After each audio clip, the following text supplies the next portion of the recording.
కర్నూలు నగరంలో వినాయక శోభయాత్ర ఘనంగా ప్రారంభమైంది. రాంబోట్ల దేవాలయం దగ్గర జిల్లా కలెక్టర్ రంజిత్ బాషా ప్రత్యేక పూజా కార్యక్రమం చేసి ప్రారంభించారు. నగర వ్యాప్తంగా 1200 విగ్రహాలు నిమజ్జనానికి తరలి రానున్నాయి. నిమజ్జనానికి 5 ఘాట్లు జిల్లా యంత్రాంగం ఏర్పాటు చేసింది. శోభయాత్రకి ఎటువంటి ఆటంకం లేకుండా అన్ని ఏర్పాట్లు పూర్తి చేశారు అధికారులు.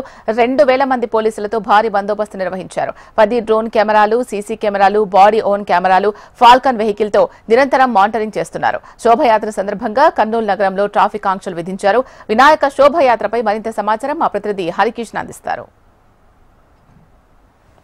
వినాయక నిమజ్జనం సందర్భంగా కర్నూలు జిల్లా కొత్త శోభను సంతరించుకుంది.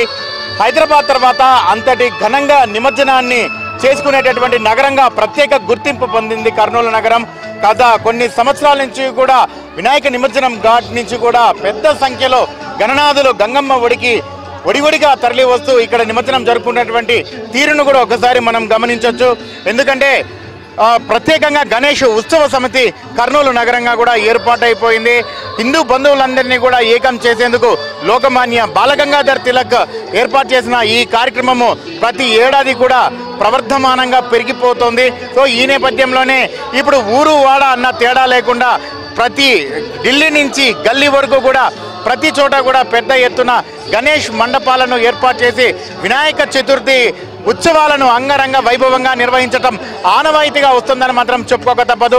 ప్రస్తుతం మనం కర్నూలు నగరంలో ఉన్నటువంటి కేసీ కెనాల్ వద్ద ఉన్నాం. దీని వినాయక ఘాట్గా కూడా పిలుస్తారు. కంప్లీట్గా కూడా ఈరోజు కర్నూలు నగరంలో దగ్గర 1200 భారీ విగ్రహాలు నిమజ్జనానికి తరలి వస్తున్నటువంటి నేపథ్యంలో 4 ఘాట్లను అయితే కూడా ఏర్పాటు చేయడం జరిగింది. దగ్గర 10 క్రేన్లను కూడా ఉపయోగిస్తున్నటువంటి పరిస్థితి ఉంది.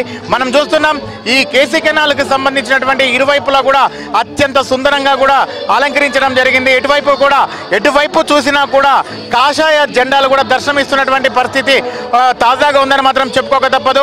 ఈరోజు సాయంత్రానికి ఈ ప్రాంతం అంతా కూడా జనసందోహంతో కూడా పూర్తిగా నిండిపోతుంది.